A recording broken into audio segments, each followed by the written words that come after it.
Hello FPL, how you guys doing? This is the Milk channel and you know what it is. I present to you hashtag FPL Milk. This is the Game Week 16 review. It's been a great review, full of surprises. Um, and yeah, let's see how it all panned out. This is how the team did. Pretty good. 62 finally broke the 50 point route I was going on. And that's a three consecutive 50 points. At least now I'm on 60. Not as big as a rise as I expected. Maybe this is because the people around me also did well. Um, and of course my score is almost close to the average, but people around me did well, I think. So hence not as big of a rise as we've seen last week. Last week I got 57, but I got a huge rise. So yeah, but I kept the consistency and gave the captaincy to Salah. Salah, Salah, da, da, da, da. He banged in. I just had a feeling he was rested. He would have been fresh. He got the assist for Keita's goal, which was actually quite good. And Keita topped it off with a nice pass to find Salah. But I thought the defender could have done more to stop that goal. But anyway, Vardy party continues. He's just on fire. Who's gonna stop him? He's just fantastic. Um, I remember when he said he quit the English team to give other people a chance. Now probably the England team will want him back after the form he's been in. Um, no one's gonna catch him. Aubameyang has improved actually from last season, so he might come close to catching him. But he's on his own at the moment. All English strikers are on form. Ings is also on form. Richarlison, going under the radar, also has 3 goals. People wouldn't notice, but he does. He has 3 goals in 3. He might be a huge differential, especially with the cups coming up. Um, Mane, of course, benched. Cantwell didn't save the party this time. He was benched, came off the bench, almost got a goal, but it wasn't to be. Cahill, I predicted him to be a milk of the match a match day early. I predicted him to be milk of the match when when I was still injured, and I got a little bit confused. But anyway, I gave it to Zaha. Zaha didn't do well. It was a no draw there. 8 points though. 2 goal saving blocks by him, so I understand the 2 bonus points that he got. Everyone else was practically average, hence the average score. They didn't do well. Um, yeah, but a nice rise. Hopefully, I can keep the consistency going. Obviously, the standout one is the Manchester United and the Manchester City game, the Manchester Derby. Who would have thought? Honestly, I didn't see this coming. I expected some sort of a reaction from Man City. None whatsoever. They're still the same. They need Laporte back. They say Fernandino can defend. No, he can't defend. He's just too short. Yeah, he can recover, but he's just too short.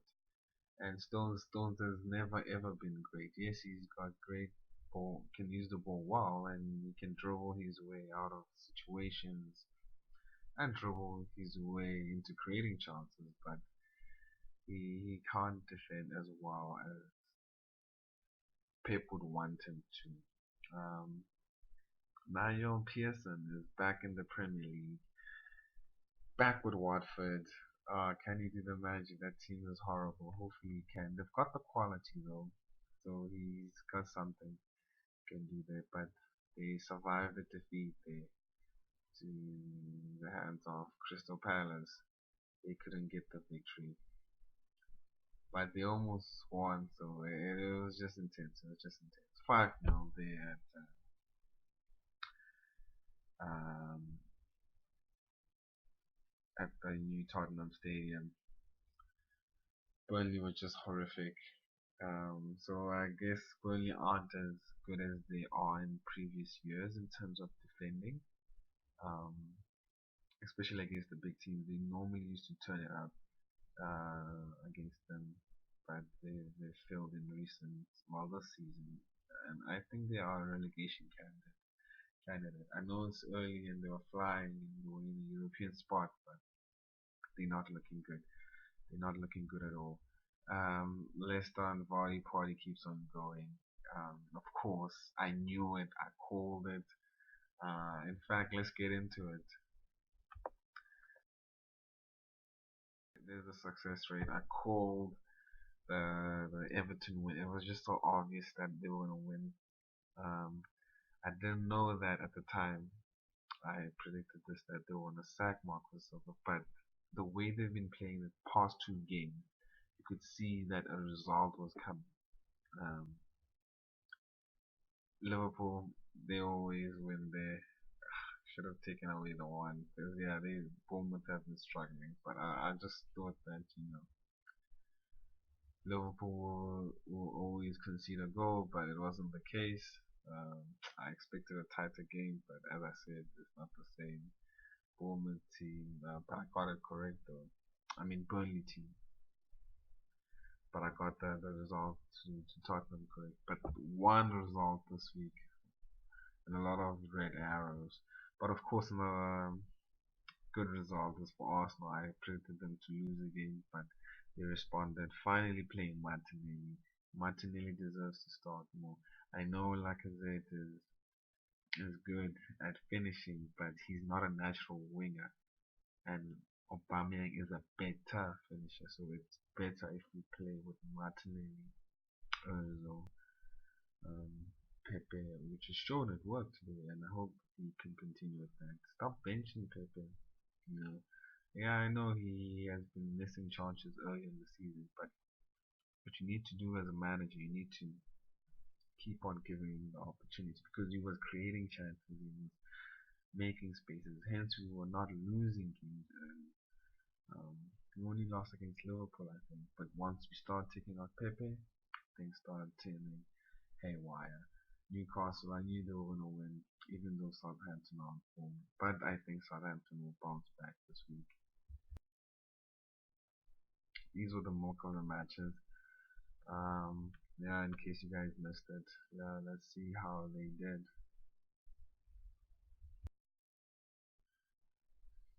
Horribly, horribly, horribly. Connolly was out injured. Antonio still out injured.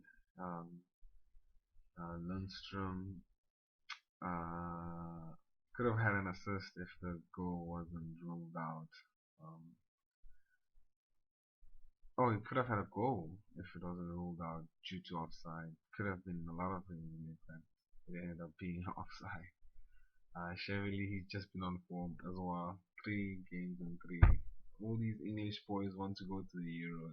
Southgate's gonna have a tough choice to pick who is going to the Euros. Heaton, not the stopper I expected him to be, despite getting 4 saves. But Vardy party continues. I guess if Heaton can't stop them, then no one can. Rashford, we called it. I mean, he's just been on form. Another English player who has been on form. He stepped up his game. He saw that he was under pressure. You know, the Ings are coming. Vardy is coming. So he stepped up his game, which is excellent to see. Salah, it was just so obvious. But the rest obviously did badly. Um, Hopefully I can do better. Stay tuned for that for the game week um, 17 preview to find out who I predict. And this is the team. Um, Again, everyone has home games. Um, yeah, it's the Liverpool send off. It's the final time I'll have them. I banked a transfer. I'm not doing anything. I'm not doing anything rash. I'm not even using my wild card yet. I think I'll use it on the final day in game week 19. Uh, I mean, game week 19 for game week 20. And for now, for next week, how I'll deal with the three blanks that I'm expecting in game week 18 is to use my double transfers on Salah and Alexander Arnold because I haven't been happy with him, and I don't think both of them will be a huge miss because they've got Leicester and a lot of away games. So I will move them on. Then, hence, yeah, I'm not making any transfers. Those are my plans. A double transfer. Who am I gonna bring in? I don't know. I've got a lot of money in the bank, so thinking of going wild. But I'm not gonna go too crazy. I'm not gonna go. I'm not gonna take a hit. I haven't taken a hit this whole season, so I'm gonna keep it that way. And yep, captain on Vardy, vice captain on Jimenez. I mean, I don't have much options because Mane and Salah will be in Austria, Salzburg, and they might come back and it might be a tough game for them. So I'm not taking any risks. And yeah, good luck to everyone and stay tuned for the Game Week 17 preview. Thanks for joining me.